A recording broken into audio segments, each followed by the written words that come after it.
মহিলাদের মাথায় কত বুদ্ধি দেখেন। বার্গার বানানোর জন্য এখানে 25টা বন আছে। গরম করার জন্য কিন্তু গোশের কড়াইয়ের উপরে রেখে দিয়ে গরম করতেছি। অবশ্যই একটু সেঁকতে হবে। তারপরে ভাবলাম যে যেহেতু এভাবে আছে তাহলে একটু সেঁকতে দিই। আর এইখানে হচ্ছে মুরগি রান্না করতেছি বড় কড়াইতে। এই মুরগিটা ছিল প্রায় 3.5 কেজি ওজন ছিল মুরগিটা। অনেক বড় ছিল। তো মুরগিটা কষায় সুন্দর করে কষায় ঝোলের পানি দিয়ে দিচ্ছি। বেশি ঝোল রাখবো না। আর একটু ঝাল, চড়া ঝাল, আমি তো ঝাল বেশি খাই। আমার মনে হয় কি যতই ঝাল দিই ততই মনে হয় কি ঝাল কম হয়ে গেছে। আর এইখানে হচ্ছে বাইন মাছ দিয়ে মাত্র 2টা পটল দিয়ে ছোট্ট একটা আলু দিয়ে অল্প একটু তরকারি রান্না করব।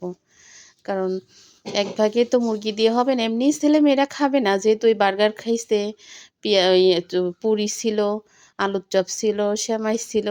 এই নাস্তা করার পরে কিন্তু আর ভাত ওইভাবে রাতে তেমন কেউ খায়নি। তারপরও আরেকটা তরকারি রান্না করলাম অল্প করে একটুখানি। কড়াইটা আসলে এক হাত দিয়ে ভিডিও করি, এক হাত দিয়ে ধরে নাড়াই। এই জন্য কড়াই কিন্তু একদম ভন ভন করে ঘুরতেই থাকে। হাত দিয়ে ধরে নাড়ালে আর এত ঘোরে না। মাঝে মাঝে এত বেশি কষ্ট লাগে। তারপরে এই যে ভিডিও করি না, এটা কিন্তু আমার সত্যি একটা অভ্যাস হয়ে গেছে। ওর আব্বু সবসময় বলে, কেন শুধু শুধু এগুলা করো, এমনিতেই সারাক্ষণ রান্না বান্না নিয়ে ব্যস্ত থাকো, তারপরে আবার কেন ব্যস্ততা বেছে নিচ্ছ।